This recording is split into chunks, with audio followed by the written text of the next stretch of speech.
हरे कृष्णा प्रभु जी, दंडवत प्रणाम। प्रभु जी, कल आपने अध्याय 4 आवाज का 9वां आवाज बहुत श्लोक। कम आ रहा है। आवाज नहीं आ रहा है।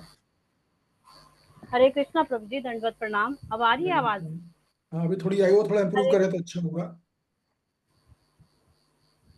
हाँ जी प्रभु जी, अब आ रही है आवाज? बोलिए। प्रभु जी, आपने कल 9वां श्लोक समझाया था, जन्म कर्म चौमे दिव्यम यो वेति तत्वता तक्ता ये देहम पुनर् जन्म नेति मामेति सो अर्जुन। आपने बताया था प्रभु जी, भगवत धाम जाना है तो तत्वतः जानना जरूरी है। जो व्यक्ति इस बात को समझता है कि भगवान के जन्म कर्म दिव्य होते हैं, वो इस धरा पर द्वारा जन्म नहीं लेता। आचार्यगण बोलते हैं कि भगवान की दिव्यता अलौकिक है। भगवान इस जगत से इस जगत में उस जगत से इस जगत में आते हैं। भगवान का जन्म कर्म दिव्य है। जन्म कैसे दिव्य होता है? वे मनुष्य के समान नहीं होते। भगवान का जन्म साधारण मनुष्य की तरह नहीं होता, भौतिक प्रकृति के ऊपर होते हैं। भगवान जो सही से समझ जाता है वे पुनर्जन्म में नहीं आता। तत्वतः शब्द का अर्थ है भगवत गीता जैसे पढ़ ली, भागवतम पढ़ ली, पठन, इसके लिए पठन जरूरी है, पर बिना ज्ञान से परिणाम नहीं आएगा, तो प्रमाणिक पठन ही अनिवार्य है। अगर पढ़ेंगे तो उसे ही बोलते हैं ज्ञान। विज्ञान आवश्यक होना चाहिए, ज्ञान के साथ विज्ञान भी आवश्यक होना चाहिए। व्यक्ति जन्म लेता है कर्मों के अनुसार। भगवान स्वेच्छा से आते हैं इस धरा पे। तो तत्व तो का मतलब है भगवान को जानना, भगवान के अध्यात्म जगत को जानना।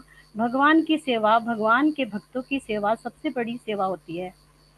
उनकी शक्तियों को जानना, किस प्रकार भौतिक जगत में माया देवी से प्रभावित करती है, किस प्रकार योग माया के प्रभाव से आध्यात्मिक जगत प्रभावित है। भगवान को जानने के लिए उनके दर्शन में भी रुचि होनी चाहिए। और प्रभु जी, आपने फिर समझाया था, तत्व के 6 लक्षण समझाए थे आपने कि भगवान के जन्म कर्म दिव्य है, भौतिक भौतिक नहीं, ज्ञान विज्ञान। और नंबर 2 पे उनकी कोई भी लीला लीला ही कर्म बंधन नहीं है। नंबर 3, भगवान के नाम गुण रूप लीला धाम परिकर भगत भगवान की शक्तियाँ कैसे कार्य करती है, पूर्ण रूपित जानना। नंबर 4 में बताया था आपने, केवल ज्ञान नहीं, श्रद्धा और भक्ति से ज्ञान, सूचना के अलावा श्रद्धा भक्ति में सेवा और अनुभूति। और प्रभु जी, 5वां बताया था आपने, शरणागति और अनन्यता भक्ति, केवल कृष्ण को ही जानना। और नंबर 6 पे बताया था आपने, भगवान को प्रेम और अनुभूति के साथ जानना। भगवान ने केवल दर्शन, तर्क, इतिहास, दृष्टि के साथ नहीं, बल्कि भक्ति, जो इस प्रकार भगवान को जानता है उसका पूर्ण जन्म नहीं होता, वो मेरे धाम में आता है। हरे कृष्णा प्रभु जी। बहुत बढ़िया। अपने पढ़ाई करके आए थे क्या? हाँ जी प्रभु जी। वेरी गुड, बहुत अच्छा है, ऐसा पढ़ना चाहिए। क्लास से पहले भी दोबारा पढ़ लेंगे तो अच्छा रहेगा। तो अमित गुप्ता जी, जो माता जी ने बोला है उसको छोड़कर कुछ और आप बोलना चाहते का, जो कल चर्चा में हुआ हो? जी प्रभु जी, मैं कल की प्रयास चर्चा में करता हूँ। होना चाहिए वो, ठीक है? और शॉर्ट में बोलिएगा। जी बोलिए। प्रभु जी, मैं प्रयास करता हूँ। भक्ति वेदांत स्वामी श्रील प्रभुपाद की जय। जय। प्रभु जी, 4.9 में आपने ये बताया था कि भगवान के जन्म और कर्म दिव्य क्यों होते हैं, इसके पीछे का क्या कारण होता है। तो मैं ये बताना चाहूंगा, भगवान श्री कृष्ण के जन्म दिव्य इसलिए होते हैं क्योंकि भगवान श्री कृष्ण भौतिक तीनों गुणों से परे होते हैं, और भगवान श्री कृष्ण को भौतिक बंधन नहीं लगता है। और एक आपने एग्जाम्पल भी ये दिया था कि भगवान श्री कृष्ण के जो आज के टाइम में जो व्यक्ति होता है, जो बच्चे मतलब होते हैं, वो बिल्कुल स्टोलन यूरिन लेकर पैदा होते हैं, लेकिन भगवान श्री कृष्ण के साथ ऐसा नहीं है। वो सुंदर आभूषण लेके और सुंदर कमल और पुष्प लेके बाकायदा और पूरे इनर वियर पूरे अच्छे तरीके से जन्मे होते, तो इसलिए भगवान का जन्म दिव्य होता है, जो शाश्वत होता है, जो कभी खत्म नहीं होता है।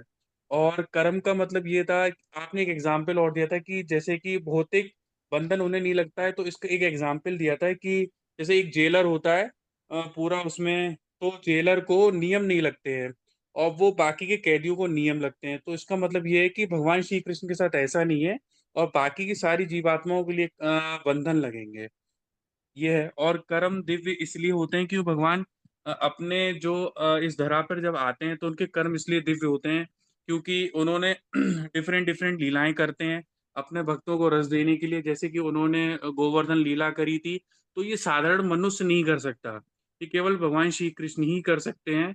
और कालिया दे दमन लीला करी थी उन्होंने, और तो इसलिए उनके कर्म दिव्य हैं जो सनातन काल तक मतलब सेम रहते हैं, कभी खत्म नहीं होते हैं। और जो इस बंधन को जान लेता है, इस जन्म और कर्म को एज इट इज जान लेता है, तो इस भौतिक जगत में फिर वो दोबारा जन्म नहीं लेता, भगवान अपेतु भगवान श्री कृष्ण के शाश्वत जो परम धाम है भगवत धाम को जाता है, फिर वो कभी लौट कर नहीं आता। और आपने इसमें एक एग्जाम्पल और दिया था कि अनन्य भाव से साथ जानना भगवान श्री कृष्ण को, मतलब ये कि इसमें आपने एग्जाम्पल्स दिए थे कई एक सारे, कि जैसे प्रहलाद महाराज ने दिया था, तो प्रहलाद महाराज उनके लिए बहुत ही अनन्य भाव से भक्ति किया करते थे। उन्होंने माता की गर्भ से ही उनके जो गुरु थे नारद मुनि जी, तो उन्होंने उनसे वो सीखा और शुरुआत से स्टार्टिंग से उन्होंने भक्ति करना। ध्रुव महाराज का एग्जाम्पल दिया, शबरी का दिया, हनुमान जी का दिया, परीक्षित महाराज का दिया, उद्धव जी का दिया था, रूप गोस्वामी सूरदास जी का, कई एक एग्जाम्पल्स आपने स्थापित किए थे। और भगवान श्री कृष्ण को केवल शरणागति से ही हम भगवान श्री कृष्ण को जान सकते हैं। यदि हमारे अंदर से शरणागति नहीं है भगवान के ठीक प्रति, है। साधु गुरु कृष्ण के प्रति नहीं है, तो भगवान को ओके। बिल्कुल नहीं जान सकते। ठीक है, जी। धन्यवाद आपका। अब हम चर्चा करेंगे, श्लोक क्रमांक 9 का रिवीजन हो गया है। अब हम चर्चा करेंगे श्लोक क्रमांक 10 की, ठीक है ना। ये भी 9 से कनेक्टेड है, उसी से जुड़ा हुआ श्लोक है। कौन पढ़ेगा? वीतराग भया क्रोधा मन्मया नामुपाश्रिता। कांता जी पढ़िए, और आप अपने सिस्टर को भी कॉल कर लीजिएगा जो क्लासेस में आते हैं ना उनको। वीतराग भया क्रोधा मन्मया मामुपाश्रिता बहवो ज्ञान तपसपूता मद्भाव मागता। पढ़िए कांता जी। शिल प्रभुपाद जी की जय। आसक्ति, भय तथा क्रोध से मुक्त होकर मुझ में पूर्णतः तन्मय होकर और मेरी शरण में आकर बहुत से व्यक्ति भूत काल में मेरे ज्ञान से पवित्र हो चुके हैं। इस प्रकार से उन सबों ने मेरे प्रति दिव्य प्रेम को प्राप्त किया है। तो देखिए, भगवान ने बोला ना कि वो मेरे धाम को वापस आते हैं। पिछले श्लोक में बोला जन्म कर्म चमे दिव्यम, जो मुझे तत्वतः जानता है वही मेरे धाम आ सकता है। ठीक है, तब मैं पूरी चर्चा कल करी थी कि तत्वतः का क्या मतलब है, ये बताया भी था भक्तों ने, रामेश्वरी जी ने भी। अभी उसी कड़ी में भगवान क्या बोल रहे हैं कि देखो, जो लोग मुझे तत्वतः जानते हैं उनके लक्षण भी होते हैं, है कि नहीं। इसमें मैंने कई बार बोला, इस दुनिया में व्यक्ति की पहचान उसकी लक्षणों से की जाती है, उसे कपड़ों को देखकर, उसकी शक्ल को देखकर, उसकी बातों से नहीं की जाती है। ये तो अज्ञानी लोगों का काम है। ये जो ज्ञानी लोग हैं जो शास्त्र को समझते हैं, कभी व्यक्ति की पहचान कपड़ों को देख के नहीं करते। बाहर की दुनिया में ऐसा होता है, कौन सी कंपनी का जूता पहना है, कौन सी कंपनी का कपड़े पहना, उससे वो पहचान करते हैं। आध्यात्म में बिल्कुल नहीं चलता। यहाँ तो मापदंड दूसरा ही है। इसीलिए आध्यात्मवादी कभी भी लोगों को पहचानने में जरा सा भी धोखा नहीं खाते, क्योंकि वो बाहरी चीजों में नहीं फंसते कभी। तो यहाँ पर अगर आपको पता चले ऐसा चतुर्था व्यक्ति का लक्षण बता रहे हैं, तो ये कहो कि कौन व्यक्ति है जो भगवान को दिव्य प्रेम को प्राप्त करना चाहता है, तो उसमें योग्यताएं बताई जा रही है। क्या क्या होना चाहिए? आसक्ति रहित होना चाहिए, कोई भी उसमें सांसारिक आसक्ति नहीं होनी चाहिए। अगर उसमें सांसारिक आसक्ति है, जनरली आसक्ति लोग अपने परिजनों से ही होती है, अगर आसक्ति है तो व्यक्ति फिर इस ज्ञान के लायक नहीं है, फिर वो क्वालिफाइड नहीं है। तो आसक्ति से रहित होना चाहिए। लेकिन आसक्ति के रहित होने का मतलब है नहीं कि घर छोड़ दो, परिवार छोड़ दो, संसार छोड़ दो। वो कोई बहुत बड़ा काम नहीं है। वो कोई भी कर सकता है। बड़ी बात यह है कि संसार में रहकर आसक्त नहीं होना, वो है सच्चा बैरागी। पर भली वो किसी भी कोई भी कपड़े पहना हो, फिर जीन्स टी शर्ट भी पहना हो, गॉगल भी लगाया हो, ब्रांडेड कपड़े भी पहना हो, कोई प्रॉब्लम नहीं। साधु के कपड़े पहना हो। मूल मुद्दा यह है कि संसार में रहकर संसार से विरक्त होना आना चाहिए। संसार की सारी सुविधाएं हो तो उनमें जरा भी आसक्ति नहीं, वो है सही भक्त। ये कृष्ण भक्त का लक्षण है। जैसे कि भगवान उदाहरण देंगे, भगवदगीता में हम आगे चलेंगे ना तो उदाहरण देंगे भगवान 6ठे अध्याय में। पुत्र पश्चिम विभाम भसाम, माने कमल के फूल का उदाहरण देंगे भगवान कि देखो मेरा भक्त संसार में कैसे रहता है। तो कमल के फूल का उदाहरण देते हैं भगवान की, देखो कमल कहाँ से निकलता है। कमल का एक नाम है जलज, पानी से निकलता है, बराबर है। आपने देखा होगा कभी तालाब में, सरोवर में। तो कमल निकलता पानी से है, और जब बारिश होती है तो उसके ऊपर से ही बारिश गिरती है। तो निकल भी बारिश से रहा है वो, उसका उसका उसका जो जन्म भी जल से हो रहा है, और ऊपर से भी जल गिर रहा है। अभी देखिए, एक कमल का फूल जिस जन्म से जन्म लिया उसने, उस जन्म को वो जल टच भी नहीं कर पाता, स्पर्श भी नहीं कर पाता है। और ऊपर से जो बारिश हो रही है वो भी उसको स्पर्श नहीं कर पाती। ये कमल के फूल की विशेषता होती है। नीचे भी पानी है, ऊपर भी पानी, फिर भी जब भीग नहीं रहा है। ऐसे व्यक्ति को संसार में रहना चाहिए। वो व्यक्ति का जीवन, एक्चुअली वो व्यक्ति सुखी है। बाकी तो केवल जितने सुखी हैं सब के, इनका जो सुख है केवल नकली सुख है, केवल फेसबुक और व्हाट्सएप में फेसबुक में दिखाने के लिए है। वास्तव में तो जानी दुश्मन है एक दूसरे के। तो व्यक्ति को सांसारिक आसक्ति से मुक्त होना चाहिए संसार में रहकर, नंबर एक। नंबर दो, भय। जो मेरे ज्ञान को ग्रहण करना चाहता है वो भय से मुक्त होना चाहिए।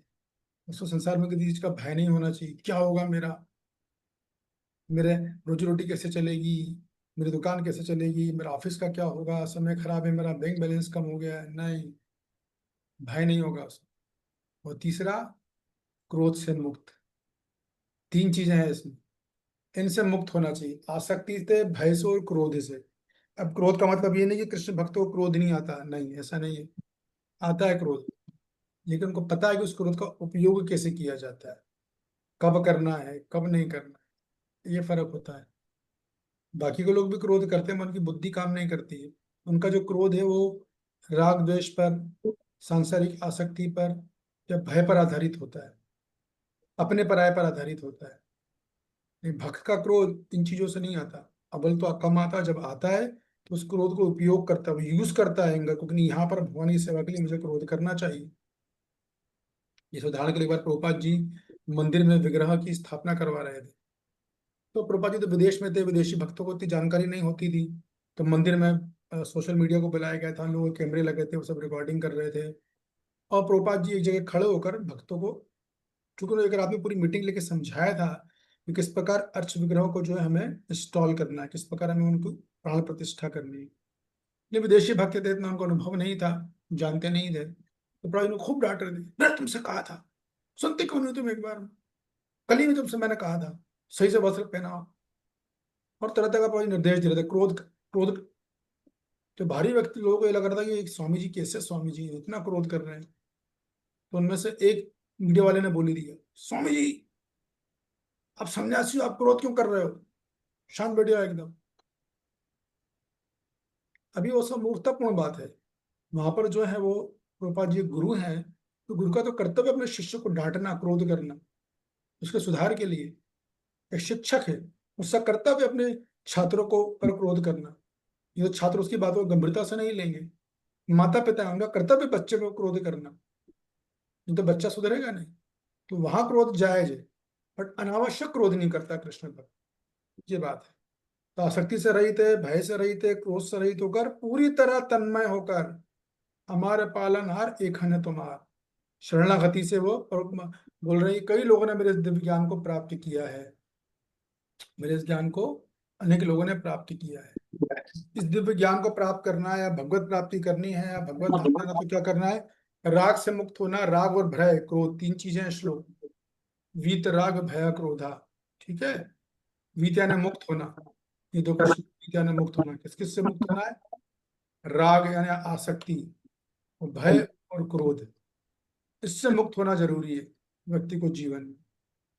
जब तक ये तीन चीजें व्यक्ति के जीवन में हैं, वो व्यक्ति कभी सुखी रह ही नहीं सकता। उसका सारा सुख नकली है। लोग जाते हैं, कुल्लू मनाली जाएंगे, हनीमून मनाने जाते हैं, यहाँ वहां जाएंगे, कहाँ कहाँ घूमते हैं, लेकिन उनके अंदर भय बहुत रहता है। बहुत छोटी छोटी लोग हैं, उनके अंदर मन में भय रहता है। किस बात का भय? कि जो कुछ मैंने प्राप्त किया कहीं वो ना खो जाए, जो धन, जो मकान, जो सुंदर पत्नी मुझे मिली, कि वो मेरे हाथ से निकल ना जाए, इसी बात का भय है। संवारना है, उसका भय है। तो जब वो कोई चीज गलती होती है तो क्रोध तो आ ही जाता है, चाहे तरह तरह चीजों पर। तो आदमी को आसक्ति, भय और क्रोध से मुक्त होना चाहिए, और फिर पूरी तरह ही एक्चुअली इन तीनों से मुक्त होकर ही भगवान का वास्तव में वो आश्रय ले पाता है। उससे पहले भी प्रयास उसका चलता रहता है, आश्रय बढ़ता रहता है, लेकिन पूर्ण आश्रय नहीं हो पाता है। पूर्ण आश्रय में तीनों चीजें जरूरी है। तो ऐसे लोग मद भावम गता, ऐसे लोग मुझे पूर्ण स्वरूप को, मेरे स्वरूप को प्राप्त होते हैं। मत भावम का मतलब है मेरे स्वरूप को, मेरे स्वरूप मतलब सच्चिदानंद शरीर को, भगवान का स्वरूप का सच्चिदानंद स्वरूप है ना, उसको प्राप्त होते हैं। तो प्रभुपाद जी का तात्पर्य भी हम पढ़ेंगे, लेकिन मैं आपको पहले ही समझा दूं, क्यों पढ़ते समय शायद आप लोगों का ध्यान यहाँ वहाँ रहता, तो आप पहले सुन लो, फिर मैं प्रश्न पूछूंगा। क्या क्या बता रहे हैं प्रभुपाद जी? अभी से बता रहा हूँ। प्रभुपाद जी तात्पर्य में बोलेंगे कि जो है, जो भौतिक राग है और भय है और क्रोध, ये भगवान की ओर जाने में सबसे बड़ी बाधा है। यही सांसारिक उन्नति में बाधा है। ठीक है, राग यानी क्या होता है इसको समझ लो पहले आप। राग का मतलब होता है संसार से सुख की आकांक्षा करना, सांसारिक सुख भोगने की इच्छा को बोलते हैं राग या आसक्ति। ठीक है, फिर भय, भय यानी क्या होता है? भय का मतलब ये है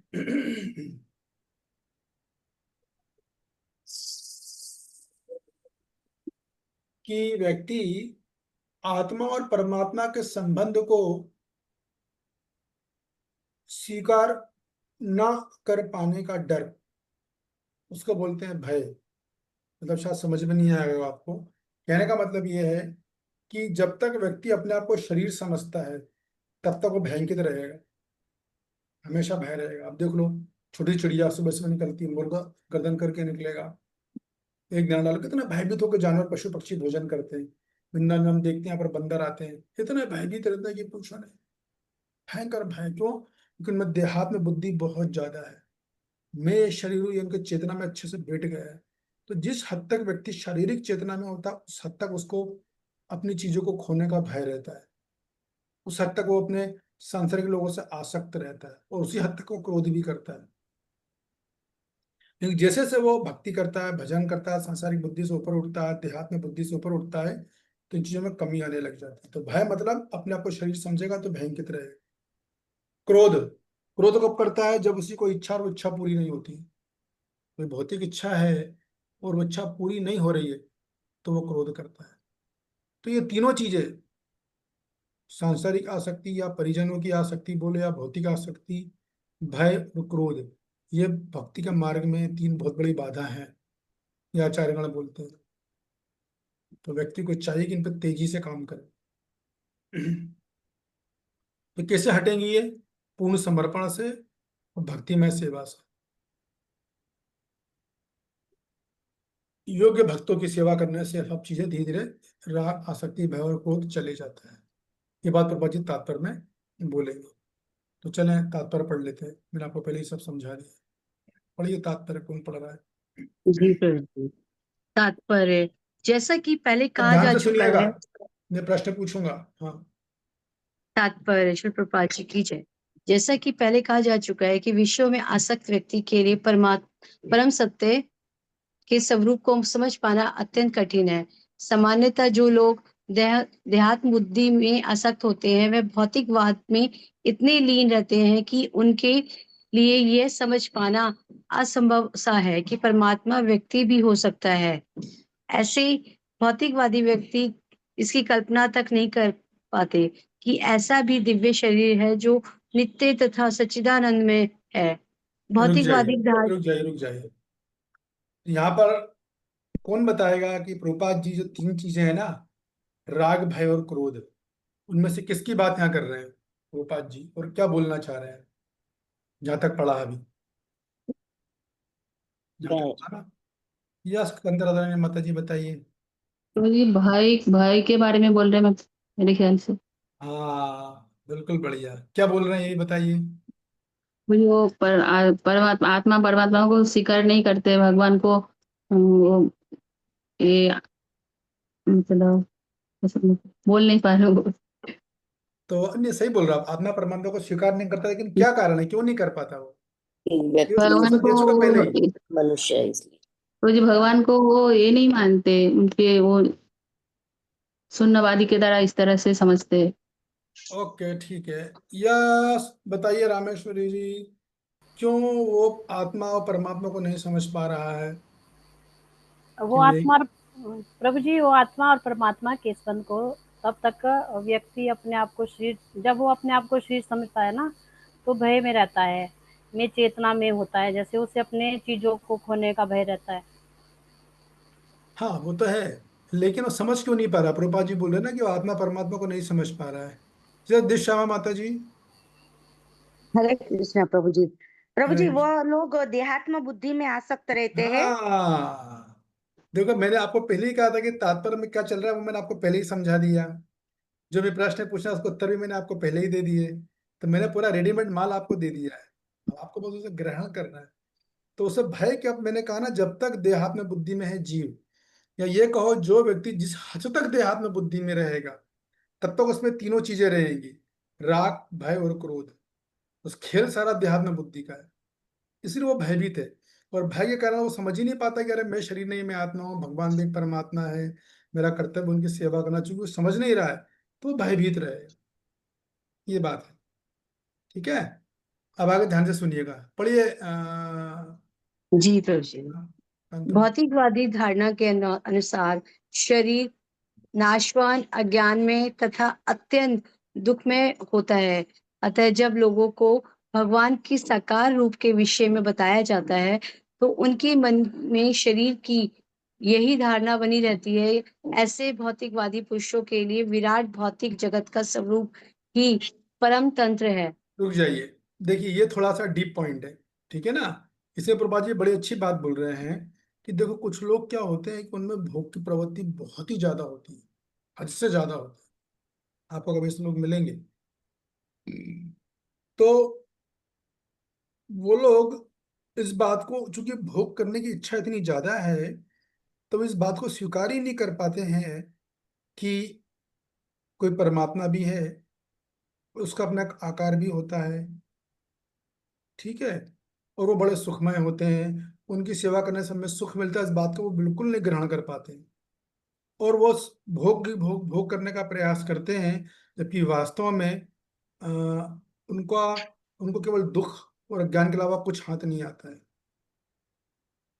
तो वो चूंकि शरीर से पहले भोगने का प्रयास करते हैं, इतना बोले दही सस्पृजा बहुधा दुख योना एवते। भगवान गीता में बोलते हैं कि जो व्यक्ति शरीर के इंद्रिय सुख उठाने का प्रयास करेगा तो दुख योनि, ये शरीर जो है दुख की योनि है, ये केवल दुख देगा, आपको कुछ नहीं देगा। लेकिन उसमें भोग की प्रवृत्ति इतनी ज्यादा है कि शुरू में सुनेगा नहीं, वो करता रहेगा करता रहेगा करता रहेगा, बाद में जब खूब पिटाई होती है उसकी तबीयत से, तब उसे थोड़ी सी आंख खुलती है। तो वास्तव में चूंकि उसने उस देह से कष्ट उठाया है, अज्ञान में रहा है, और उसको समझ में आ रहा है कि मेरे शरीर का प्रतिक्षण नाश हो रहा है, तो उसके मन में ये बात बैठ जाती है कि ये शरीर जो है, भौतिक शरीर, शरीर मतलब दुख कष्ट और ना विनाश हो जाए। तो जब उसे पता चलता है कि भगवान का भी एक शरीर है, तो भगवान के बारे में यही धारणा बना लेता है, भगवान की सेवा करेंगे भगवान का शरीर भी दुखी होगा। इनको बेसिकली वो सही बोल रही है राधा कांता माता जी, कांता राधा माता जी, कि ये जो बेसिकली उनकी बात हो रही है, किनकी, मायावादियों की, उनकी बात चल रही है। वो लोग भगवान के शरीर को माया का शरीर मानते हैं। चलिए आगे पढ़िए। जी प्रभु जी। आ, ऐसी भौतिकवादी पुरुषों के लिए फलस्वरूप वह परमेश्वर को निराकार मानते हैं और भौतिकता में इतने तल्लीन रहते हैं कि भौतिक पदार्थ से मुक्ति के बाद भी अपना स्वरूप बनाए रखने के विचार से डरते हैं। जब उन्हें यह बताया जाता है कि आध्यात्मिक जीवन भी व्यक्तिगत तथा साकार होता है, तो वह पुनः व्यक्ति बनने में से भयभीत हो उठते हैं। फलतः वह निराकार शून्य से तदाकार होना पसंद करते हैं। रुक जाइए, सामान्यता एक मिनट रुकिए, बड़ा अच्छा पॉइंट है, मैं इसे रोक दूं। किसको समझ में आ रही है सारी बात? यहाँ से जो बोला, जितना पढ़ा ना अभी तक भौतिकवादी धारणा के अनुसार, मैंने बताया भी, ये क्या बोल रहे हैं प्रभुपाद जी यहाँ पर? बात भय की हो रही है, इतना मैं आपको बता दूं, बात भय की हो रही है। या ये भी हिंट दे देता हूं मैं आपको कि यहाँ पर वो ये बता रहे हैं प्रभुपाद जी कि जो मायावादी होते हैं ना, वो लोग क्यों ब्रह्म ज्योति में जाना चाहते हैं। इसका उत्तर प्रभुपाद जी दे रहे हैं। किसको समझ में आ रहा है? यस बताइए डॉक्टर नीता जी। प्रभु जी थोड़ा थोड़ा समझ में आ रहा है मेरे को, वही मैं आपको बता रही हूँ। इसमें जैसे जो भौतिकवादी हैं, जैसे आध्यात्मिक जीवन दो तरीके का होता है, एक निर्गुण और एक सगुण। तो जो निर्गुण है उनके बारे में बताया जाता है कि वो भी दोबारा से जन्म ले सकते हैं, वापस इस भौतिक संसार में आ सकते हैं। लेकिन जो भगवान के साकार रूप को मान रहे, जो एक बार भगवत धाम पहुंच जाते हैं, उनके वापस आने की संभावना नहीं रहती है। तो जो व्यक्ति जो निर्गुण रूप को मान रहा है, वो जब ये जानता है कि वापस मतलब फिर से हम इस धराधाम पे आ सकते हैं, तो इससे भी वो भयभीत हो जाता है। तो फिर वो सोचता है कि वापस हम निराकार रूप में ही चले जाएं भगवान नहीं तो के। आप ये कह रहे हो कि जो व्यक्ति निर्गुण निराकार को मानता है, जी, वो ये का उसकी क्या विचार होता है? मतलब वो दोबारा से, जैसे उसको ये पता है कि जो निराकार रूप में भगवान को पूजता है, उसके दोबारा इस धरती पर आने की संभावना रहती है। निराकार रूप से पूज्य का दोबारा धरती पर आएगा, ऐसा यूं? मतलब, लेकिन प्रभु जी एक जगह मैंने सुना था कि हाँ, उनके मतलब ये समझ है गया कि मैं समझ गया, समझ गया। मैंने चर्चा कर चुका हूँ अभी, गीता जब वो पढ़ा था, छठा 12वां अध्याय। जी। ठीक है, कुछ हद तक तो सही है।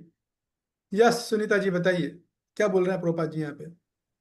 हरे कृष्ण प्रभु जी, सादर प्रणाम। हाँ जी। मुझे लगता है कि ये कह रहे कि जैसे जो मायावादी लोग होते हैं, जो निर्गुण मतलब जो भगवान में लीन होना अंकल यहाँ चाहते हैं, आवाज मेरी वो मेरे ये में कम समझते आ हैं रही कि है, ये तो आपकी हमारा आवाज आखिरी सुन क्यों जन्म नहीं है। पा रहा हूँ? हाँ मेरे तरफ वॉल्यूम कम था ना। हाँ बोलिए। कि ये उनका आखिरी जन्म है और इसके बाद वो भगवान में लीन हो जाएंगे और उसके बाद वो उनका दोबारा जन्म नहीं। मैं नहीं, थोड़ा ये ठीक नहीं है इतना आखिरी। बस नीलांचल माता जी बताइए, फिर मैं एक्सप्लेन कर दूंगा, बस समय भी हो रहा है, बताइए।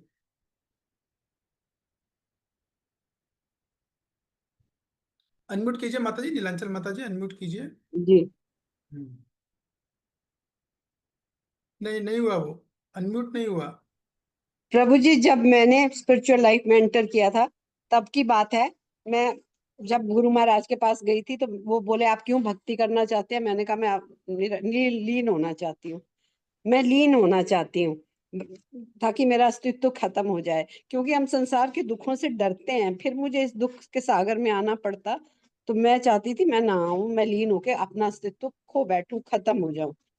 लेकिन बाद में थोड़ा समझने पे समझ आया कि भक्ति सबसे ऊंची होती है।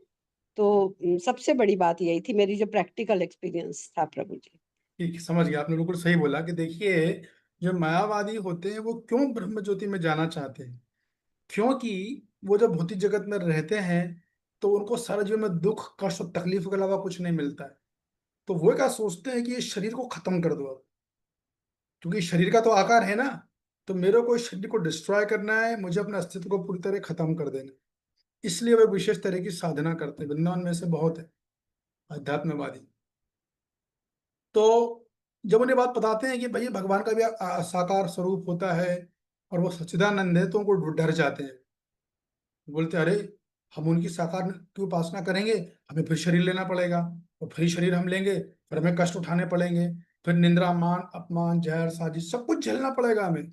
इस बात से वो डरते हैं। तो जी सोचते नहीं, हमें तो ब्रह्म ज्योति में ही मिलना है, अपने अस्तित्व को ही खत्म कर देना है। तो प्रभुपाद जी ऐसे लोगों को भौतिकवादी बता रहे हैं, एक्चुअली मायावादी है ये।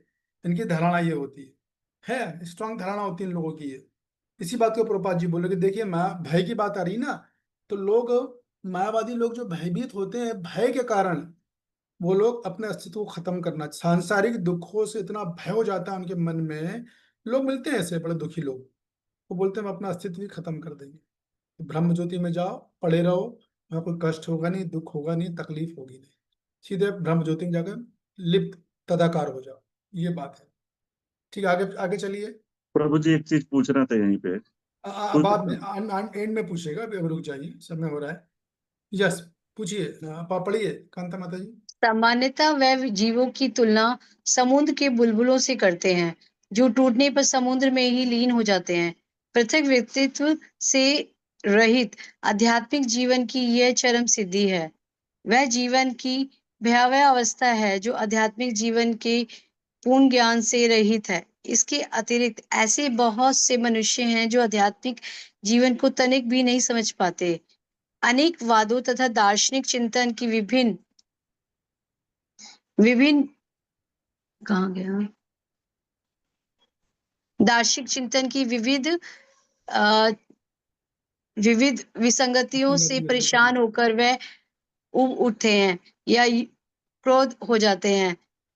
मूर्खतावश वह निष्कर्ष निकालते हैं कि परम कारण जैसा कुछ नहीं है, अतः प्रत्येक वस्तु अंत तो ज्ञेय शून्य है। ऐसे लोग जीवन की रुग्णावस्था में होते हैं। रुग्णावस्था में होते हैं। कुछ लोग भौतिकता में इतने आसक्त हो रहते हैं कि वह आध्यात्मिक जीवन की ओर कोई ध्यान नहीं देने, और कुछ लोग तो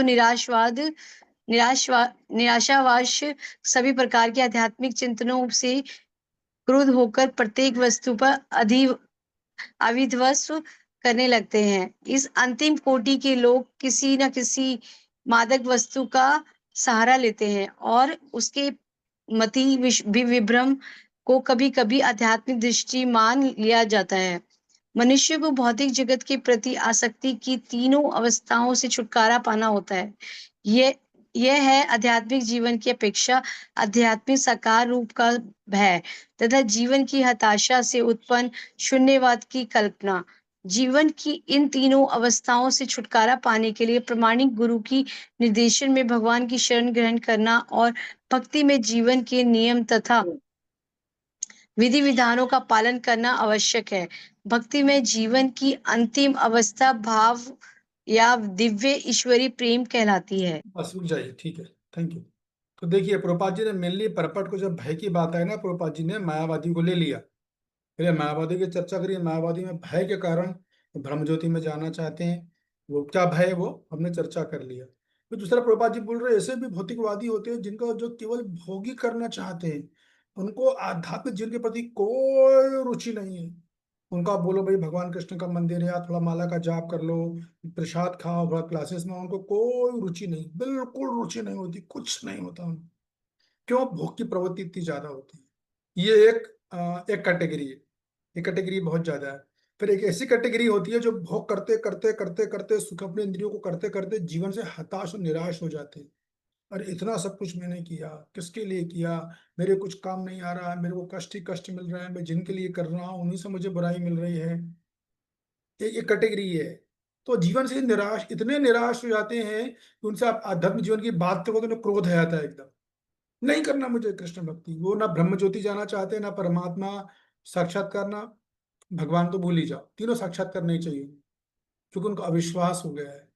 क्योंकि उनका ऐसी ऐसी घटनाएं घट चुकी हैं, लोगों से इतना धोखा खा चुके हैं वो, जब यदि कोई उनसे बोलेगा कि भैया कृष्ण भगवान धोखा नहीं देते हैं, उन पे भक्ति करो, विश्वास नहीं कर पाते हैं। क्यों? ये उनका दुर्भाग्य है।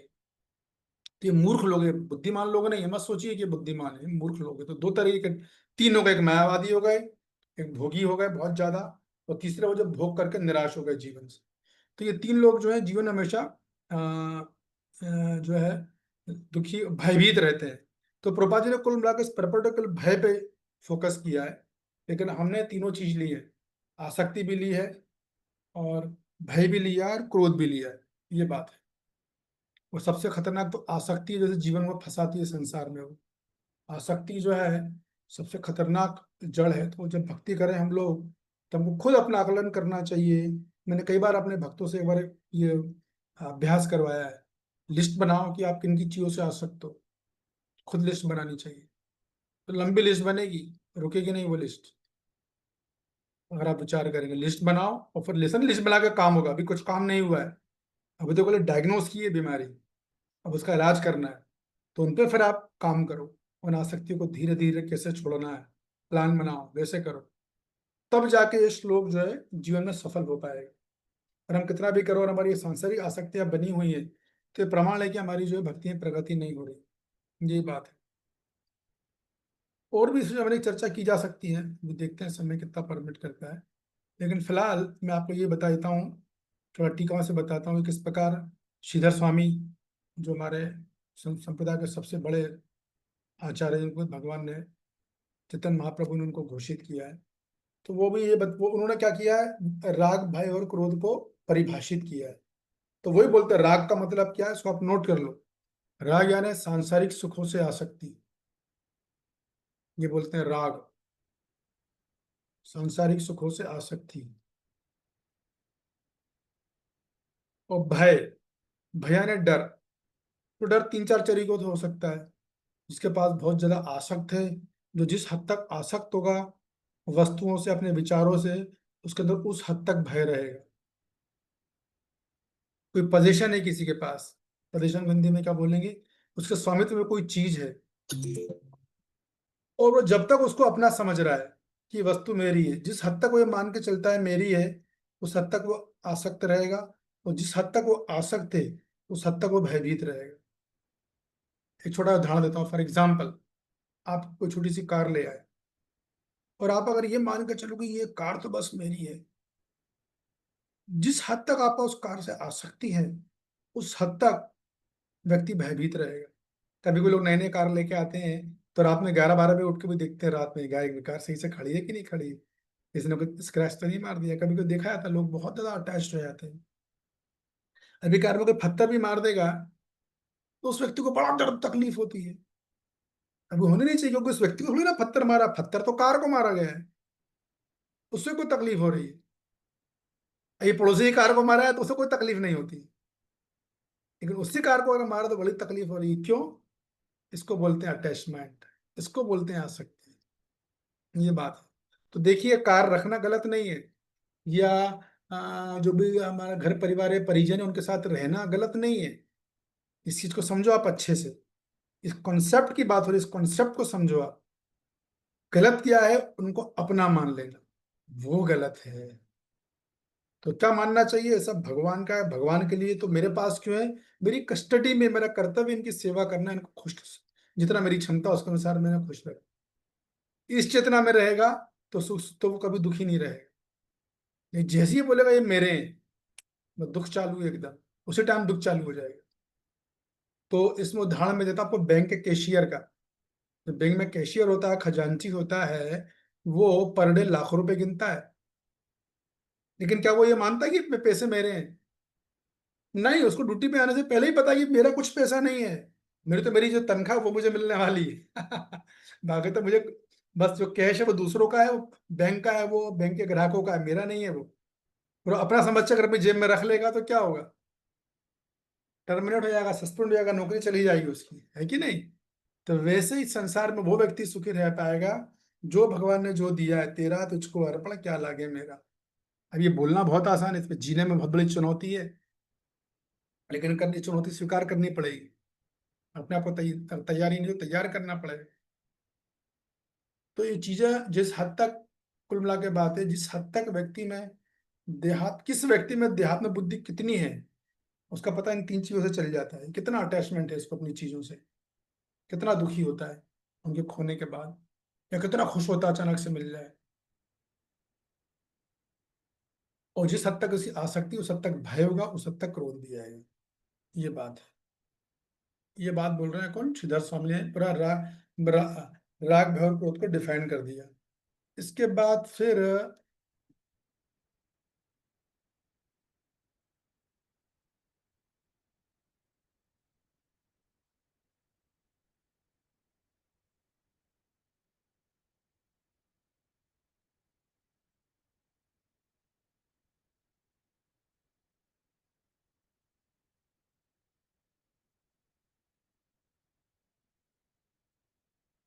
तो राग या आसक्ति क्यों होती है?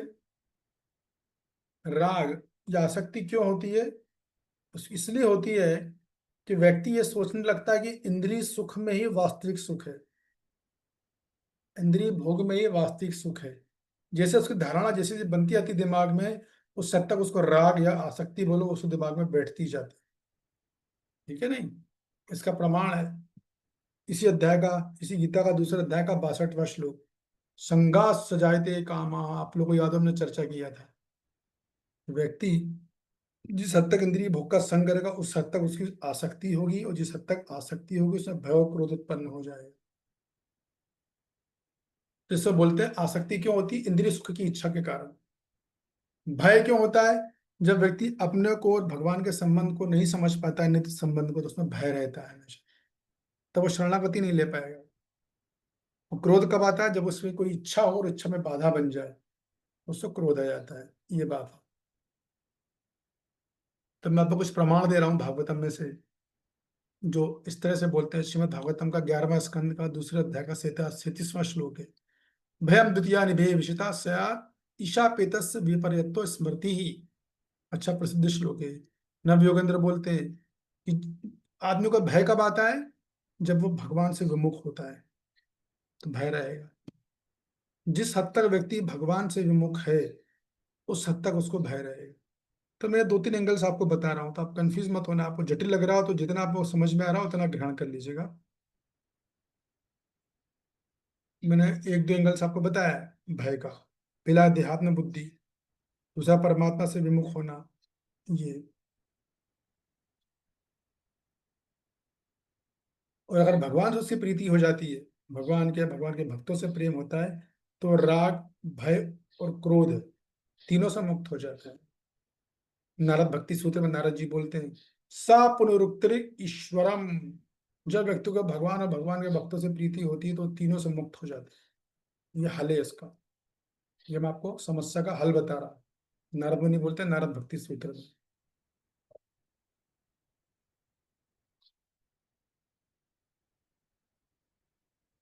तो उसका सारांश यही है कि भगवान की अगर भगवत भक्ति प्राप्त करनी है तो व्यक्ति को चाहिए कि वो तीनों चीजों, आसक्ति, भय और क्रोध से दूर हो। और उसके लिए आवश्यक है कि भगवान को तत्वतः जाने। जब वो भगवान को तत्वतः, श्री कृष्ण को तत्वतः जानकर उनकी शरण ग्रहण करता है, तब ये तीनों बाधाएं जो आध्यात्मिक जीवन में आती हैं वो दूर हो जाती है, इनसे वो मुक्त हो जाता है। और फिर वो मद भाव आगता, फिर वो भगवत धाम को प्राप्त कर सकता है, भगवान के स्वरूप को प्राप्त कर सकता है। ये बात है। तो आप में से कोई उदाहरण दे सकता है जिन्होंने 3 में से किसी भी एक चीज को त्याग किया हो, तो त्याग करने के बाद भगवान को प्राप्त किया हो? कौन देगा उदाहरण जिसने तीनों का त्याग किया और प्राप्त कर लिया?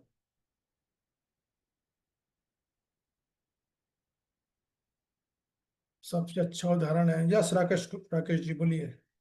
प्रभु जी, अजामिल का भी उदाहरण है। उसने भी मृत्यु के भय से और राग से और क्रोध, तीनों चीज से प्रभु जी ये किया था।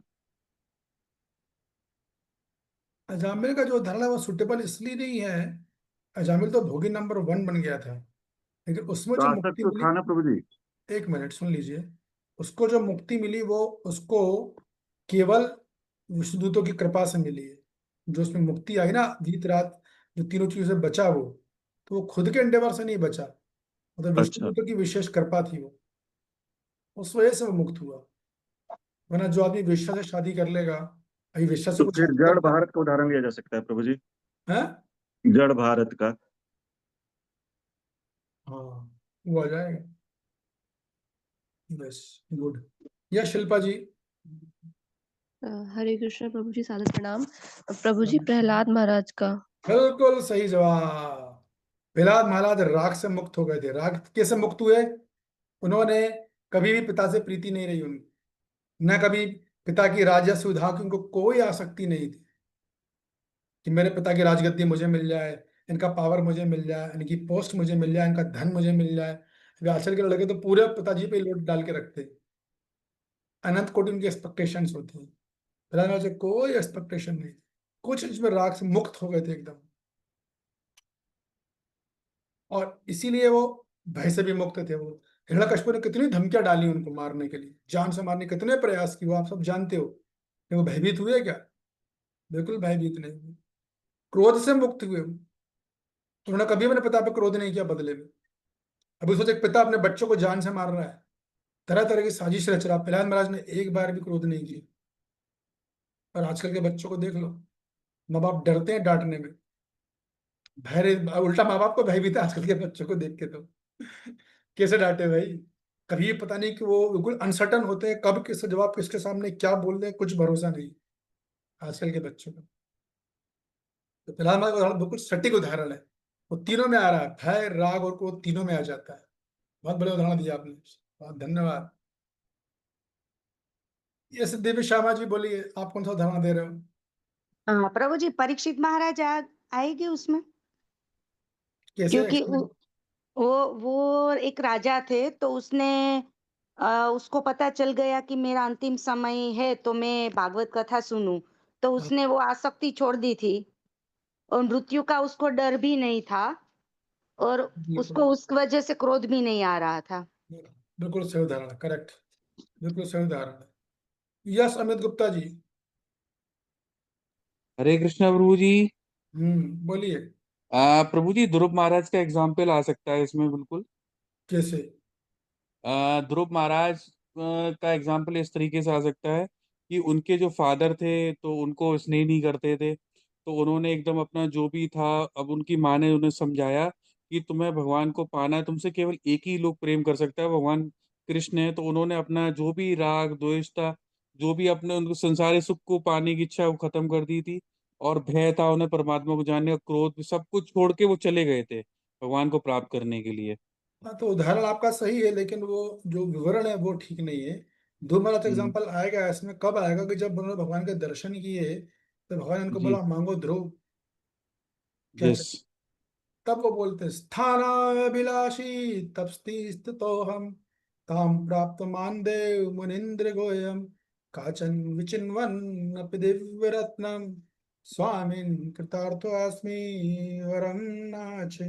इतनी घनघोर तपस्या करी कि इतिहास में नाम हो गया। जब भगवान वर देने आए तो बोलते भगवान मुझे कोई वर नहीं चाहिए। क्यों भाई, क्या हुआ? अरे मैं तो कांच के टुकड़े मांग रहा था। लोग सांसारिक भोग की तुलना कांच के टुकड़ों से करते हैं। जिसके संसार के लोग मरे जा रहे हैं ना, वो बोलते तो कांच के टुकड़े, मुझे तो हीरा मिल गया, आपके दर्शन हो गए, स्वामी वरम नाच, मुझे कोई वर प्राप्त करने की इच्छा नहीं, मेरा आपको देखकर मेरा जीवन कृतार्थ हो गया, मैं कृत कृत हो गया। तो उनको राग, भय और क्रोध तीनों से उनकी मुक्ति हो गई। गुड, बढ़िया उदाहरण है। यस सुनीता जी, जी बोलिए। प्रभु जी, भीष्म पितामह। हाँ सही है, बहुत बहुत उदाहरण मिलेंगे आप लोगों को, अनेक उदाहरण मिलेंगे। यस सदानंदिनी माता जी। हरे कृष्ण प्रभु जी। हम्म एग्जैक्टली बहुत क्लियर तो नहीं याद आ रहा है, लेकिन शायद तुलसीदास जी थे या कौन थे जो अपनी पत्नी से बहुत आसक्त थे। या किसी का उदाहरण है ऐसा कि वो अपनी पत्नी से बहुत आसक्त थे, तो उनकी पत्नी ने ही उन्होंने कहा था कि जितना तुम मुझे याद करते हो, अगर भगवान को कर लिया होता तो अब तक भगवान मिल जाते। तो फिर एकदम से भगवान की तरफ उनका वो हुआ कि वाकई अगर भगवान को याद कर लिया हो, तो फिर कहते उस फिर उनको पूर्णतया भगवान के प्रति वो हो गया था, मतलब शरणागति। बहुत बढ़िया हाँ उदाहरण तो है, बहुत अच्छा उदाहरण दिया है। उनकी जो पत्नी थी वो उनकी गुरु बन गई थी। जब उन्होंने निर्देश, क्योंकि बड़े अथापथा प्रयास से आए थे ना, पत्नी मायके में रहती थी, ये गांव में रहते थे, तो बारिश जम के हो रही थी, बारिश में भागे, नदी में बाढ़ आ गई, बाढ़ कैसे जाएंगे, तैरना आता नहीं था, डूब जाएंगे ना। तैरने वाला आदमी बाढ़ में जाता नहीं, वो तो तैरना भी नहीं आता, तो लाश आ रही थी, लाश पे बैठ गए उस तरफ पार चले गए।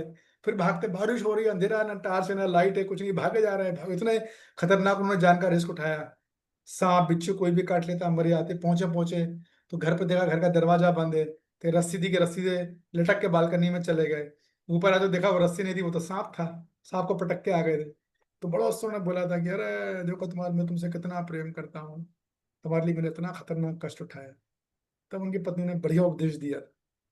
ये बहुत से उदाहरण है एकदम, तीनों से जो है वो मुक्त हो गए थे। यस बढ़िया है, ठीक है, अच्छा। अब आपको लगा आपको कॉन्सेप्ट समझ में आ गया। आपको मेरा उदाहरण, मेरा पूछने का पर्पस बस ये था कि आपको जो मैंने समझाया वो समझ में आया कि नहीं आया। तो समझ में आ गया है। यस दीपिका जी, आप बोलना चाह रहे हैं कुछ? जी प्रभु जी, मैं उदाहरण बताई थी, वो जो कुंती महारानी का है कि साल का नाम हो सकता है प्रभु जी, कुंती महारानी का। हाँ बिल्कुल आएगा, यस आएगा, क्यों नहीं आएगा। यस हर्षना जी। प्रभु जी मीराबाई जी का। मीराबाई का, हाँ ठीक है। यस कांता जी।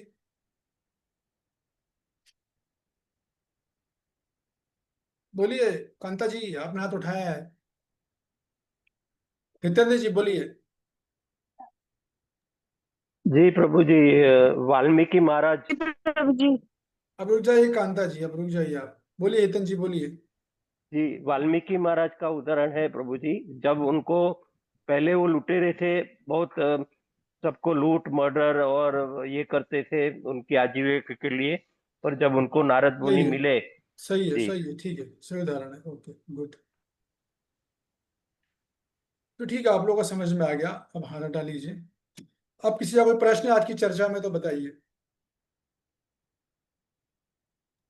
यस पूछिए। प्रभु जी, मेरा एक प्रश्न है। अबे प्रभु हाथ उठाया जाता है, मैंने कल ही बोला था ना, रेज जो है। बोलिए राकेश प्रभु, जिसका हाथ मुझे सीन में पहले दिखता है मैं उसका नाम पहले लेता हूँ। यस बोलिए राकेश प्रभु।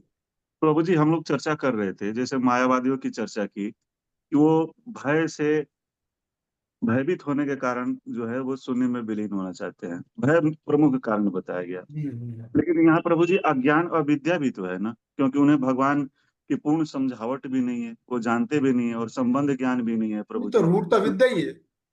जी अविद्या, भय क्यों है उनको? अविद्या के कारण है ना। हाँ, तो वही मैं कह रहा हूँ ना कि मेन तो रीजन हो गया प्रभु जी अविद्या, यानी कि अज्ञान। लेकिन हम हाँ लोगों ने उसको यस, यस बिल्कुल सही, करेक्ट, बराबर है। श्लोक में जी प्रभु ये तात्पर्य के लिए प्रभुपाद जी ने दिया, किसी आचार्य ने ऐसा तात्पर्य नहीं दिया। प्रभुपाद जी ने समयवादियों को डाला है कि उनको क्यों भय है, वो लोग क्यों मिलना चाहते हैं। तो प्रभुपाद जी अपन लोग ये चीज इस श्लोक के आधार पर कनेक्ट करना चाह रहे थे कि किस प्रकार जो है मायावादी लोग क्यों ब्रह्म ज्योति में जाना चाहते हैं, कारण है भय। जी।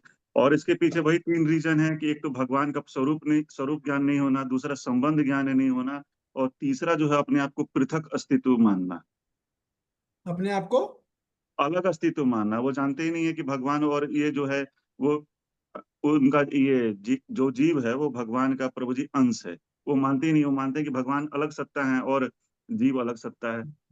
नहीं नहीं, यहाँ तो आप गलत बोल रहे क्योंकि वो हो। तो प्रभु जी संसार को समझते हैं कि जो जैसे इसमें एग्जाम्पल दिया हुआ है कि समुद्र का बुलबुला है और टूटने पर समुद्र में ही लीन हो जाता है। तो उन्हें तो ये भी ये नहीं है ना कि जीव लीन नहीं होगा जब तक कि उसे ये भगवान का आश्रय नहीं लेगा, या भगवान का संबंध ज्ञान नहीं होगा, या सेवा नहीं करेगा, तब तक तो उसका ये मिलन हो ही नहीं सकता है प्रभु जी।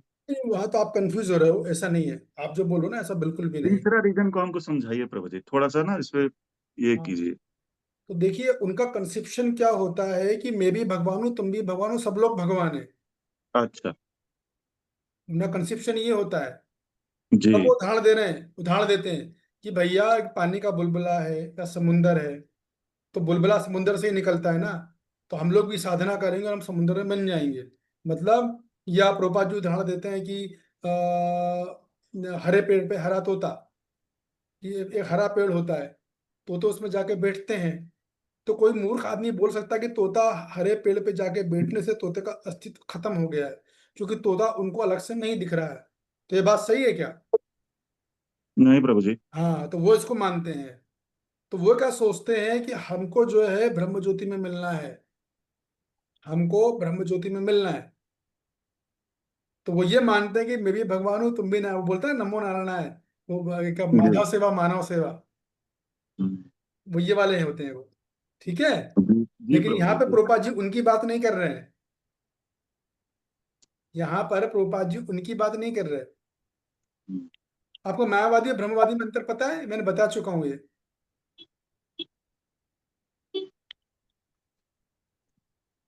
प्रभु जी याद नहीं है मुझे। हाँ, इसीलिए कंफ्यूजन हो गया। देखिए आप जिनकी बात कर रहे हो वो ब्रह्मवादी है, ठीक है, समझिए जी बात। लेकिन यहाँ प्रभुपाद जी जिनकी बात कर रहे हैं वो मायावादियों की बात हो रही है। कि मायावादियों को क्या रहता है, वो भगवान के शरीर को माया मानते हैं। भगवान ने इतने कष्ट उठाए, आप राम जी की उपासना करते हो, तो खुद पत्नी के लिए जंगल जंगल में रो रहे थे। भगवान कृष्ण को तो खुद एक शिकारी ने मार दिया है। तो उनके मन में ये क्या हो जाता है कि शरीर मतलब दुख और कष्ट, इसलिए मेरे को निराकार रहना, अपने अस्तित्व को खत्म करना है, इसलिए मैं निराकार ज्योति में जाऊं। जी प्रभु जी। मायावादी होते हैं, जी मायावादी होते हैं। आप जिनकी बात करें वो ब्रह्मवादी, इनमें अंतर है। मैंने बताया, डिटेल में बताया, योगा लेटर में सब समझाया ना। मायावादी अलग है, ब्रह्मवादी अलग है। ब्रह्मवादी में फिर कैटेगरी होती है, वो सब बता चुका मैं, कौन जाता है कौन गिरता है, बताया था डिटेल से मैंने वो। तो ये मायावादी की बात हो रही है। मायावादी मतलब उसको संसार के दुखों से समझ में आया था भोग कर करके कि शरीर मतलब दुख और कष्ट, तो मेरे को शरीर चाहिए ही नहीं है, तो क्या करूं? ब्रह्म की उपासना करूं।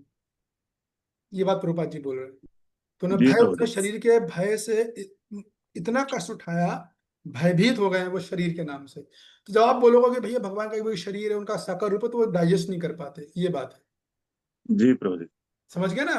जी प्रभु जी, धन्यवाद प्रभु जी, धन्यवाद, धन्यवाद, थैंक प्रणाम। यू। हरे कृष्ण। यस, कांता राधा रानी माता जी बोलिए। हरे कृष्ण प्रभु जी। प्रभु जी मुझे पूछना था कि प्रभुपाद ज्यादातर इस चीज को किया ना, मायावादी और इसका आलोचना किए तात्पर्य में। तो प्रभुपाद क्या इस परिप्रेक्ष्य में किया क्या, जैसे हम संसार में रहते हैं तो आसक्त तो होते ही है, प्रभुपाद को इस तरह से बोले क्या कि मतलब भक्ति करते करते हम शायद भगवान की कृपा से एक दिन सांसारिक जो भी आसक्ति है उसमें से हम निकल सकते हैं। हाँ, तो इसमें उसको ज्यादा वो प्रभुपाद जी ने हल बताया ना, ईश्वर के, ये लिखा है ना, ईश्वर के प्रति प्रेमी जीवन की सार्थकता है। तो प्रभुपाद जी ने पहले सारा इशू उठाया, मुद्दे को उठाया, फिर उसका हल बता दिया। तो सही बोल रहा, बराबर है। हल प्रभुपाद जी तो भक्ति बोलेंगे हमेशा, वो तो आप जानते ही हो, है कि नहीं? हाँ सही है, जी बराबर है। Yes, Amit ji Gupta ji to the point बोलिएगा और कम शब्द में बोलिएगा, बोलिए। प्रभु जी, मेरा मेरा ये है कि मैं इम्प्रूवमेंट करना चाहता हूँ। उसके रिगार्डिंग मेरा क्वेश्चन ये है कि आपने कहा राग, भय और क्रोध पे एक लिस्ट बनानी चाहिए। लिस्ट बनाने के बाद फिर उस पर वर्कआउट कैसे करना चाहिए, ये थोड़ा मुझे थोड़ा सा निक समझा दीजिए तो बढ़िया रहेगा। तो अगर लिस्ट आपने बना ली है राग पर कि मैं किन किन चीजों से, किन हम्म। किन व्यक्तियों से आसक्त हूँ, हम्म। किन किन विचारों ठीक। से आसक्त हूँ, लेकिन लंबी ठीक चौड़ी है। लिस्ट बनेगी, बहुत बड़ी लिस्ट बनेगी। ठीक है? लिस्ट जब हम्म। बन जाएगी, लिस्ट बनने के बाद आपको ये सोचना पड़ेगा कि मैं किस तरह से अपनी आसक्तियों को कम करूं। अब वो डिटेल आएगी। आप व्यक्ति से आसक्त हो तो एप्लीकेशन बदल जाएगा, आप वस्तु से आसक्त हो तो एप्लीकेशन थोड़ा सा बदल जाएगा। वो सबसे डेंजर चीज होती है अपने विचारों से आसक्त होना, वो बड़ी खतरनाक चीज है। जो व्यक्ति विचारों से आसक्त है वो कहीं बदल नहीं, उसके बदलना लगभग लगभग असंभव है। हम्म। तो ब्रह्मा जी भी नहीं बदल सकते। तो इन तीनों में सबसे खतरनाक होता है विचारों से आसक्त होना, और सबसे कम है वस्तुओं से आसक्त होना। वस्तु का आदमी जल्दी छोड़ता है, उससे भी, उससे डेंजर होता है व्यक्तियों से आसक्त होना। तो उसके लिए सबसे बढ़िया तरीका आपको मैं बता देता हूँ, एक डिटेल में तो ज़्यादा बता नहीं पाएंगे। ये सबसे अच्छा तरीका ये है कि आपको उस चीज़ को समझना चाहिए, सभी के लिए ये बोल रहा हूँ कि देखिए, हम लोग कौन है, शरीर है कि आत्मा है? हम लोग आत्मा है। आत्मा। तो आत्मा का स्वभाव ही है आसक्त होना। आत्मा के अंदर वो इनहेरेंट प्रॉपर्टी है, अटैच रहना हमेशा। आत्मा बिना आसक्त हुए कुछ नहीं कर सकती, उसे आसक्त होना ही पड़ेगा, क्योंकि उसका स्वभाव, उसका नेचर है। ऐसे शक्कर से आप मिठास निकाल सकते हो क्या? नहीं निकाल सकते। क्या नमक से खारापन निकाल सकते हो? नहीं निकाले। तो उसी प्रकार आप आत्मा से आसक्त होना कभी नहीं निकाल सकते। तो हल क्या है? भागवतम का श्लोक है, पहले श्लोक याद करो। किंचित केवलया भक्त्या वासुदेव, ये नहीं, एक मिनट है, बड़ा अच्छा श्लोक है वो। किंचित केवलया भक्त्या वासुदेव, हाँ, प्रसंगम अजरम पाशम आत्मना कव्य विदु, स एव साधु सुकृतो मोक्षदारम अपावृतम। कि जो भौतिक आसक्तियां जिनकी आप बात कर रहे हो, ये अजगर के समान है। एक बार अजगर की गिरफ्त में हाथी भी अगर आ गया ना, या शेर भी आ गया, तो फिर निकल मैंने नहीं पहले ही सकता, बता दी। वो निकल नहीं सकता है। तो आसक्ति इतनी खतरनाक होती है कि जो अजगर के पास में आ गया फिर उससे प्राण चले जाते हैं। लेकिन इन आसक्ति की विशेषता भी है, वो ये है कि यदि इस आसक्ति को आप छोड़, तो ये भक्ति का सिद्धांत है, ये वैष्णव सिद्धांत है। ये सिद्धांत ज्ञान योगियों और मायावादियों के लिए नहीं है, इसको समझ लो आप। भक्ति योगी के लिए सिद्धांत आचार्यगण बताते हैं कि आप क्या करो भाई, सबसे आसान तरीका ये है कि आप आसक्ति तो आप में रहेगी, आप छूट नहीं पाओगे इतनी जल्दी। तो आप आसक्तियों की दिशा को बदल दो,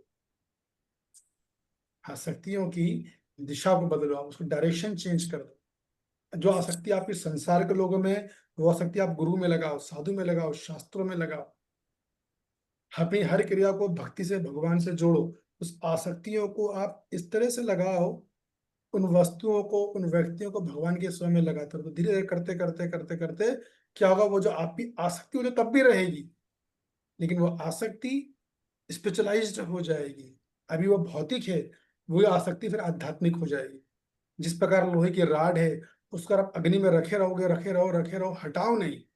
शर्त है कि हटाना नहीं है। तो क्या होगा, लोहे की राड भी एक दिन आग बन जाती है। वैसी आसक्तियों को आप हटाओ मत, आपने उसको दिशा चेंज करो। साधु गुरु शास्त्र में लगाए रखो, लगाए रखो, लगाए रखो, तो ऑटोमेटिक वो आध्यात्मवादी बन जाए। फिर प्रॉब्लम ही खत्म हो गई। अब कोई डर नहीं उनसे, अब कोई भय नहीं। ठीक है। जी प्रभु जी, थैंक यू सो मच प्रभु जी। ओके, तो ये मैंने आपको सिद्धांत में बताया, बाकी डिटेल में आप पर्सनली चर्चा कर लेना कभी मेरे से। ठीक है। यस डॉक्टर नीता जी।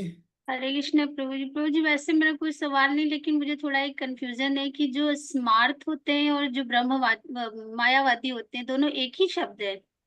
बिल्कुल अलग अलग है वो तो। स्मार्ट ब्राह्मण की बात कर रहे हो ना आप?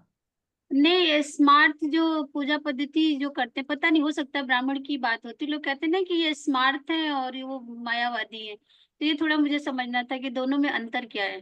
दोनों एकदम अंतर की प्रश्न ही नहीं उठ रहा। अंतर जब होता है जब उनमें कुछ समानता है। दोनों अलग अलग ब्रांचें हैं। मायावादी वो होते हैं जो भगवान के शरीर को माया मानते हैं जी। कि भगवान का शरीर हमारी तरह शरीर है, रक्त मांस मांस मज्जा से बना है, और भगवान माया के अधीन है, उनको बोलते हैं मायावादी। आप जिनकी बात कर रहे हो उनकी चर्चा यहाँ पर हुई नहीं, पता नहीं आपके मन में प्रश्न कैसे आया। आप जिनकी बात कर रही हो उनको बोलते हैं कर्मकांडी ब्राह्मण, उन्हीं को बोलते हैं स्मार्त ब्राह्मण, जो कि कर्मकांड करते हैं। समझ रहे हो आप? जी। कर्मकांडी ब्राह्मणों को बोला था स्मार्त ब्राह्मण, जो कि भौतिक चीजों के लिए यज्ञ करते हैं। धनम देही तो यज्ञ अलग होगा, रूपम देही किसी को रूप चाहिए तो यज्ञ अलग होगा, रूपवती भार्या देही सुंदर पत्नी चाहिए तो यज्ञ अलग होगा। इस तरह के वो कर्मकांडी ब्राह्मण होते हैं, जिनकी संख्या ज्यादा है भी अपने समाज में। लेकिन उन दोनों में भी कौन बेहतर है पता है आपको? जो स्मार्ट ब्राह्मण है। कैसे?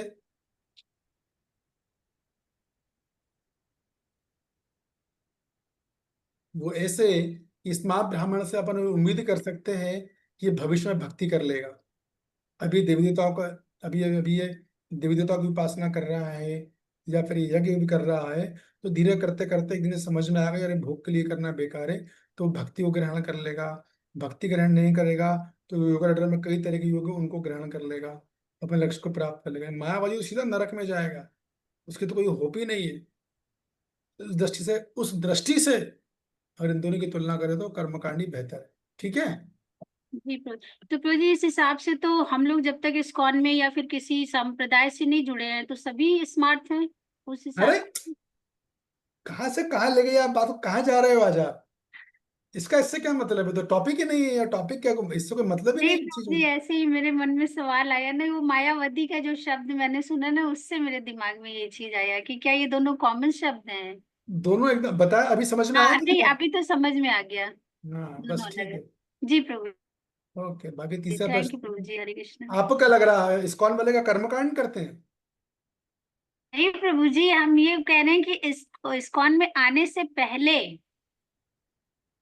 जब तक ठीक हम है, इस्कॉन में नहीं आए थे तब तक। ठीक है, ओके। यस शिल्पा जी बोलिए। हरे कृष्णा प्रभु जी, सादर प्रणाम।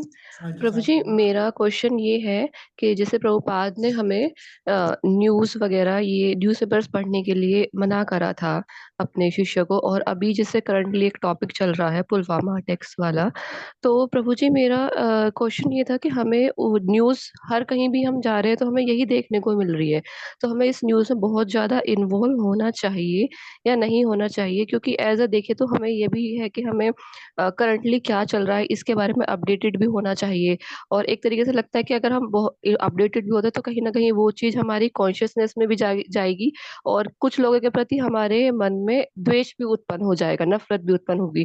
तो प्रभु जी मैं ये जानना चाह रही थी कि हमें मतलब कितना अपडेटेड रहना चाहिए, इन्वॉल्व होना चाहिए ऐसी न्यूज़ में या नहीं होना चाहिए? ओके, उससे पहले मेरा प्रश्न ये है कि आपने जो प्रश्न पूछा, तो ये आज की चर्चा से कैसे कनेक्टेड है, उसको आप थोड़ा बताना चाहोगे कैसे आप कनेक्ट कर रहे हो इस प्रश्न को? प्रभु जी, हाँ, थोड़ा सा कनेक्टेड तो वैसे नहीं है, लेकिन कहीं ना कहीं जैसे वो थोड़ा सा द्वेष वाला द्वेष वाला टॉपिक डिस्कस हुआ था और क्रोध वाला डिस्कस हुआ था, तो कहीं ना कहीं मतलब क्रोध भी आता ही है कि हाँ, और द्वेष भी आती है, किसी के प्रति गुस्सा भी आता है, लाइक नहीं इन तो सब वही है, वो किसी प्रति कौन है वो जो बताना प्रभु पड़ेगा। जिन्होंने ये किया है, मतलब अटैक्स। आपका प्रश्न है कि हमें जानकारी रखें कि नहीं रखें, है ना? हाँ जी, हाँ जी। देखिए इसमें क्या है कि ये मैं आपको जनरल उत्तर दूंगा, स्पेसिफिक उत्तर नहीं दूंगा, क्योंकि स्पेसिफिक उत्तर में फिर मुझे एंटर करना पड़ेगा, आपसे कई प्रश्न पूछने पड़ेंगे, ठीक है ना? तो मैं जनरल आंसर दे रहा हूँ कि जहां तक संभव हो हर व्यक्ति को, हर भक्त को अपना स्तर पता होना चाहिए, अपना लेवल पता होना चाहिए, उसकी चेतना कैसी है, क्या लेवल पे है। लोग आर्टिफिशियली उस लेवल पे होते नहीं है, लेकिन दूसरों की नकल करके मान लेते हैं कि मैं उस लेवल पे हूं। तो बेहतर तो यही है कि अपने आप को इन चीजों से दूर रखें, खुद से कोई प्रयास नहीं करें इन चीजों को जानने का, सोशल मीडिया में बहुत ज्यादा घुसने का, न्यूज़पेपर में घुसने का नहीं करें, विशेष में जब तक हम लोग नए हैं, क्योंकि हमारी चेतना पर नेगेटिव इफेक्ट डालेगा। लेकिन यदि दूसरा कोई भक्त है, कोई वरिष्ठ भक्त है जो कई सालों से, और वो जा रहे हैं, तो उनको देख कर भ्रमित नहीं होना चाहिए, समझना चाहिए कि वो शायद कर सकते हैं। तो यहाँ पर जो बात आई वो अधिकार की बात आई। हर व्यक्ति का भक्ति का अपना अपना अधिकार होता है। तो यदि किसी को लगता है कि वो उस इंफॉर्मेशन को लेकर अपडेट रहकर भी उसको आध्यात्मिक एंगल्स, उसके लिए उस घटना को देखना, भगवत गीता देखना एक ही बराबर है, उसको वो रह सकता है। लेकिन यदि मान लिया हमारी कोई ऐसी सेवा है ही नहीं कि हमें हमें लोगों को काउंसलिंग करना नहीं है, हमें लोगों को अभी ज़्यादा ज़्यादा ज़्यादा काउंसलिंग की जिम्मेदारी नहीं है हमारे ऊपर, तो बेहतर है कि दूर रहे। तो ये इंडिविजुअल केस हो जाएगा, ठीक है ना, पर्सन टू पर्सन केस होगा। तो ये अधिकार की बात आती है, किसका अधिकार कितना है, उसके लिए हमें चाहिए साधु गुरु से मार्गदर्शन, उनके अनुमति में करें, वो सेफ जोन है। ठीक है शिल्पा जी? यस प्रभु जी, थैंक यू प्रभु जी, मुझे मिल गया आंसर। धन्यवाद। यस नीलांचल माता जी। हरे कृष्णा प्रभु जी, दंडवत प्रणाम प्रभु जी। जब मैं ब्रह्म ज्योति में लीन होने की बात सोचती थी, तब मैंने सुना कि ब्रह्म ज्योति में लीन होना ऐसा है जैसा एक आकाश में तारा सा टंगा रहता है और वो फिर कभी भी नीचे गिर सकता है, मतलब कभी भी दोबारा हम आ सकते हैं फिर इसमें। तो ये बात समझने के बाद मैं सोचने में पड़ गई कौन सा स्थान ऐसा है जहां से वापसी नहीं हो, दोबारा ना आना पड़े। तब मुझे समझ में आया कृष्ण लोक है। तो क्या ये समझना ठीक था मेरा? बिल्कुल परफेक्ट था, ठीक था, परफेक्ट था, बेस्ट था एकदम। और दूसरा प्रभु जी, अभी आपने बताया कि आसक्ति को हमको डायरेक्शन बदलनी है। अब सपोज एक मदर जो होती है बच्चों में, खास करके उसका बच्चा अगर कोई दुखी है तो उसमें आसक्ति होती है, तो क्या उस आसक्ति को भी भगवान की डायरेक्शन दे सकते हैं कि जो कुछ करवा रहे हैं वो भगवान ही करवा रहे हैं, उसमें भी भगवान है? क्या ऐसा सोचा जा सकता है? तो आपको वो आसक्ति अलग लग रही है क्या? वो बच्चा क्या भगवान का भक्त है कि नहीं है? हाँ जी, प्रयास कर रहा है वो, गुरु के गाइडेंस में आपने। बस, तो इस आसक्ति को जो तकलीफ होती है, उस केस में हमको ऐसे वैष्णव या वैष्णवी सोचकर हमें दुख भी हो सकता है, हमें खुशी भी हो सकती है, देखिए नहीं? तो आसक्ति को डालने का मतलब भी यही है ना, कि हम ये थोड़ी ना बोलेंगे भगवान मेरी बेटी या मेरे बेटों का दुख दूर कर दो, नहीं, वो वैष्णव है, तकलीफ में है, कष्ट में है, तो हम प्रार्थना कर सकते हैं। इस एग्जाम्पल अभिमन्यु का, अब ये भगवान ने पूरा प्रवचन दिया अर्जुन को, देन अस्मिन् यथा देहे धूमारम कोवरम जरा तुम शरीर नहीं हो तुम आत्मा, कितना लंबा प्रवचन हमने सेकंड चैप्टर में कितने सेशन किए हैं, 40 सेशन कर दिए हमने। और बाद में जब अर्जुन का लड़का मारा अभिमन्यु, तो अर्जुन बैठ के रो रहे थे। वो तो कोई बोल सकता है अरे ये क्या भैया, अभी तो तुमने गीता सुनी थी, वो तुम्हारी बारी, तुम बैठ के रो रहे हो, तो आप क्या बोलोगी? तो अर्जुन रो रहे थे, उन्हें दुख हुआ, होना भी चाहिए। उन्हें इस बात का दुख नहीं था कि मेरा बेटा मर गया, नहीं, उन्हें इस बात का दुख था कि मेरा वैष्णव का संग मैंने खो दिया, इतना बढ़िया मेरा वैष्णव थे। तो दुख होता है, हृदय का है, एक भक्त है, उसके हृदय हृदय होता है, हृदय में धड़कन होती है, इमोशंस होते हैं, फीलिंग्स होती है, ऐसे विचार आपके पास आएंगे, क्यों नहीं आएंगे? तो हम उसका जो भी देश काल परिस्थिति का जो भी नीडफुल होता है वो हम करते हैं, वो वैष्णव के लिए तो करना ही चाहिए, ये बात आपको बहुत समझ बहुत गया? धन्यवाद। हाँ जी, मैं समझ गई, का समझ गई। बस एक जरा सा रह गया, क्या ये भाव रख सक, ऐसे तो आपने क्लैरिटी दे दी, पर जैसे मैं सोचने लगी हूँ कि भाई भगवान आपका ही है, आप जो करा रहे हैं, जो प्रेरणा दे रहे हैं, आप ही दे रहे हैं, आप ही हैं करने वाले, तो उससे ये भाव। बिल्कुल सही है, यही तो वैष्णव सिद्धांत है, बिल्कुल जी सही भाव है आपका, एकदम परफेक्ट जा रही हो आप। आपका कृपा, आपकी बहुत कृपा, आपका बहुत बहुत धन्यवाद। मेरे गुरु नहीं है, वो लोग चले गए, अब आपके सिवा मैं किससे समाधान लूंगी? तो थोड़ा कोई बात समय ले भी लेती हूँ तो मुझे लगता है और कहाँ जाना, नहीं। आप हैं ना, तो आप ही दिखते हैं, बिल्कुल। इसलिए थोड़ा समय ले लेती हूँ आपका। मुझे अपने बेटे का समान समझिए, आपकी मदद Thank के लिए जो हमसे होगा जरूर आपकी सहायता हमेशा करेंगे। थैंक यू 24 घंटे प्रभु, आपकी सेवा में हाजिर रहेंगे, आप सुन ले रहे हैं। ठीक है। थैंक यू प्रभु, थैंक यू प्रभु जी। हरे कृष्णा, आपको दंडवत प्रणाम। हरे कृष्ण हरे प्रणाम। ठीक है, तो आप सभी लोगों का बहुत बहुत धन्यवाद, थैंक यू वेरी मच। हमारी क्लास कल सोमवार से शुक्रवार होती है। एक चीज मुझे और बतानी थी, बता दूं क्या? बड़ा इंपॉर्टेंट चीज था। देखिए इस श्लोक में जो बताया ना, क्रोध, राग और आसक्ति है, तो हर व्यक्ति में 3 दोष ऐसे होते हैं जो संन्यास लेवल तक, या ये कहो कि मरने तक नहीं जाते, सांस मुझे तब तक नहीं जाते। इन जनरल, ये जनरल बात हो रही, अपवाद हर जगह है, बल्कि अपवाद ही मैं कहूँगा अपवाद ही है, क्योंकि कुछ ना कुछ दृष्टि तक तो रहेंगे ही रहेंगे। तो 3 दोष होते हैं, एक होता है फॉल्ट फाइंडिंग टेंडेंसी, हिंदी में बोलते हैं दूसरों में दोष देखने की आदत, दोष देखने की प्रवृत्ति, एक वो होता है दोष।